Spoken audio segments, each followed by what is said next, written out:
Hey, welcome back to the third week of this weekly vlog update, and I'm really excited to be talking to you today. I thought, in the spirit of this series, let me upgrade my my audio quality, and I decided, a mic that I've had for about 2 years now, which I haven't used nearly enough as I should have, or as much as I anticipated at the beginning. When I initially purchased it, it's just been lying. So I thought, let me use it, and hopefully that it has improved the audio quality. We unfortunately don't have any lights because the generator, or rather, the generator ran out of petrol or overheated or something. And as a result of that, there's no lights. But I thought, I'm not going to let those things stop the video. Let me still go ahead with it and record and just give a kind of a general update of how the last week has been. So last week I indicated that I had a few new business meetings, and those did go well. The first one is actually was with a global vehicle brand, and they liked the proposal. Essentially, we went in, presented the proposal. So I went in with my business partner. Went in, presented the proposal. They were keen to kind of go ahead on the basis of what we had shared with them, and that seems to be quite promising. And I think that that's going to be definitely an opportunity that we're going to be able to close. And the second business meeting that took place was with an independent agency. It was about 100. They have about 120 people across 3 offices. And really what they're doing is they are going through a process of relooking all of their coaching and training providers. So based on that, we are part of the consideration set, and we'll see. We presented the proposal. There was a lot of questions that they asked, which is always a good sign. It's nothing worse than presenting a proposal and there's no questions.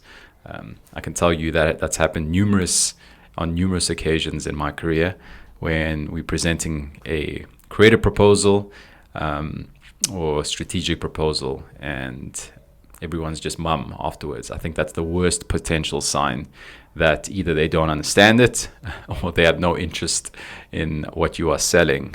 So it was good that we had a few questions after that. And then the third one was actually an opportunity that came about through the networking group that I'm on, which is Civitas. And I got a call from one of the founders last week. So there's two individuals that founded Civitas, and one of them called me up and said that they spoken to this client that were considering joining the networking group. He thought that there'd be good synergies between the business that I run and their business. So we set up a meeting to meet on Tuesday. They told me a little bit about their business, and just good chemistry. I think it was a good session that we had. So we're going to be going in and presenting a proposal to them on the basis of the requirements that they have sometime next week. So I mean, it is promising. I think that there was good chemistry between us, and I definitely think that we can help them. So looking forward to sharing that next week and providing an update on it. But I think overall the meetings went well. There's good forward momentum, good traction, which is taking place, and I think that when it comes to these kind of new business meetings and sales in general, with where I'm at in the business, as I said before, I just need to be having more of those meetings, more of those conversations, and at every opportunity, really pitch the business. If there's someone that you interact with on a day-to-day basis, see an opportunity for either how you can help them, or whether there's an opportunity for you to partner up, them to partner up on your business. And I'll give you the perfect example of that. So one of the things I've been looking for quite actively is looking for some help with IT support, because when it comes down to IT, not that I have no idea what's going on. I mean, I'm fairly comfortable with computers and with IT in general and technology, but I think when it comes down to software and when it comes down to mailbox issues and things like that, there's a lot of terminology, a lot of jargon, and yes, you can read the blogs and you can read all of that stuff online, but I think I've just been so used to in my career having the technical aspects, IT just solving all of those issues. And very often something will happen and I need help and I need to go online and kind of help myself. Whereas previously I would just get IT, they come sort me out, and there we go. That problem's kind of gone away. So that's been one of the things I've been looking for. And it turns out that someone, my partner, the business partner, and hopefully I'll be able to share some more information about that coming up. But, she was having similar mailbox issues, and I got hold of this individual. And in fact, what happened was that we needed to get her on my same domain. And there was some issues. So she had her IT guy reach out to me directly, and it turns out that he provides a very similar service to what I was looking for. And through that, I found a way for him to then, I signed up with him, and he's now my service provider from an IT point of view, which is great because that's exactly what I was looking for. So very often, we need to be aware of where we can help other people solve problems, solve the challenges that they're going through, or potentially there's other individuals out there that can help you solve problems in your business. And you just need to be open to that. And I think what I realized in this journey is that you can always help someone in some way, and vice versa. And you just need to be open to finding those opportunities. So I thought that was quite a good thing, because I've now been able to solve a major problem that I've been looking to resolve. The other thing that took place this week was, as part of the Civitas networking group that I'm on, they on a monthly basis have these, what they call them, I think it's just inspiration sessions, where they get a founder, either well-known or someone that has a successful business that's maybe not as well-known, to come in and do a talk. So in the past, they've had individuals, and even in the political space, they've had someone who founded the Sorbet Group, which is quite famous in South Africa. And I think his name is Ian Fourer.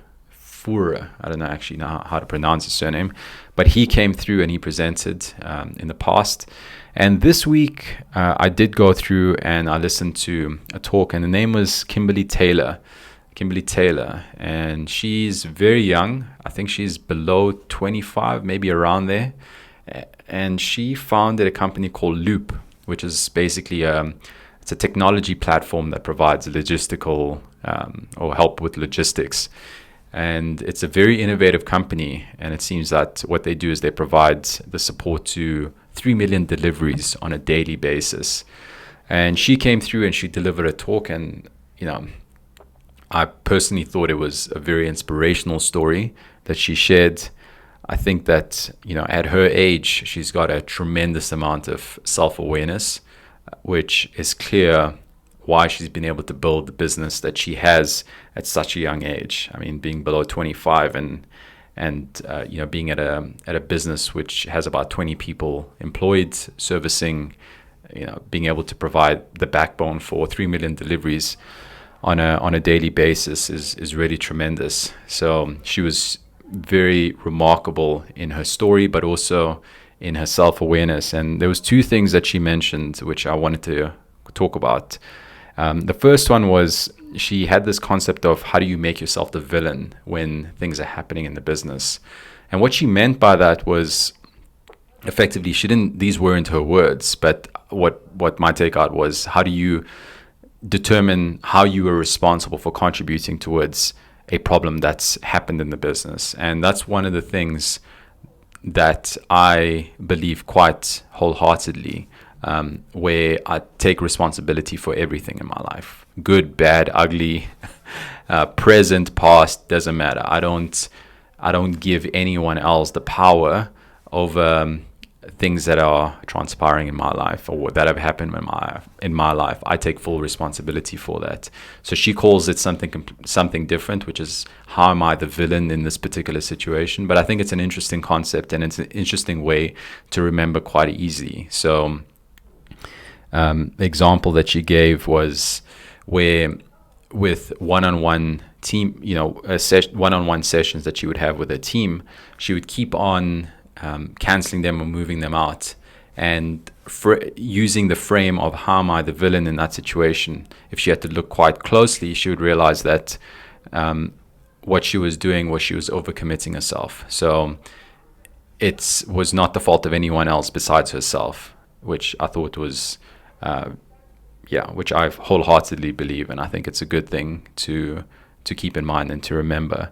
And the second one was that she was speaking about a concept of how she can have so much self-awareness and have so many experiences at such a young age. And what she mentioned was she stays curious to everything, and she knows that she doesn't know everything, so she's open and humble in all the things that are happening around her life and all of the experiences. So if something intrigues her and something is interesting to her, she will go out and experiment with it and try it. And again, I mean, that's something I really resonate with, because we have to be open and we have to be curious. We don't know everything, and we can't know everything. I think it's extremely arrogant to feel that you know everything, and being humble and being confident yet humble is important, and that curiosity aspect is great, because if you're curious about things that are happening in your life, then you'll be open to new experiences, and I think that can only be a good thing, because either one, you would have learned and would have grown through the process, or two, you would have done something and realized, actually, I didn't enjoy that, I'm not going to do it again. So yeah, two really powerful ideas that I strongly resonated with by her, or that she delivered. And yeah, always a worthwhile experience going through to one of those talks by Civitas. And then the other thing that I did this week was I attended a Toastmasters meeting. I've been part of Toastmasters now for 6 years. I realized that I joined in 2018 in, I think it was April. So I went to my first meeting in March of 2018, and I signed up the next month, so in April 2018. So it's been 6 years this year that I've been part of Toastmasters, and it's been a continuous subscription that I've had, and I've benefited so much from it. And if you're not aware of what Toastmasters is, it's a program that helps you. Actually, it's an international organization that helps you to improve your public speaking skills, your public speaking and presentation skills.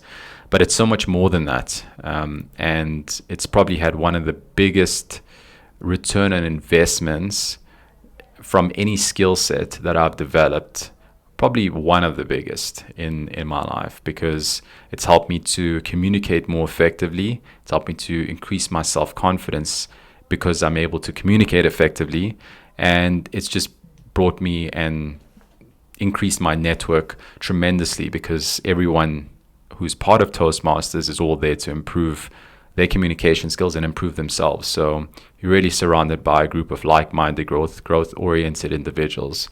So it's been highly tremendous, and I attended that meeting on Wednesday. And if you haven't attended Toastmasters, I'd strongly encourage you to reach out to me. I can give you some more information about it, or just search Toastmasters and attend one of the clubs closest to you. But it really has been great, and I continue to attend, because I still get a lot out of it in terms of sharpening my skills, really. So yeah, that's it. And then looking forward over the next week, it really is about securing the business based on the business meetings that I've had, the new business meetings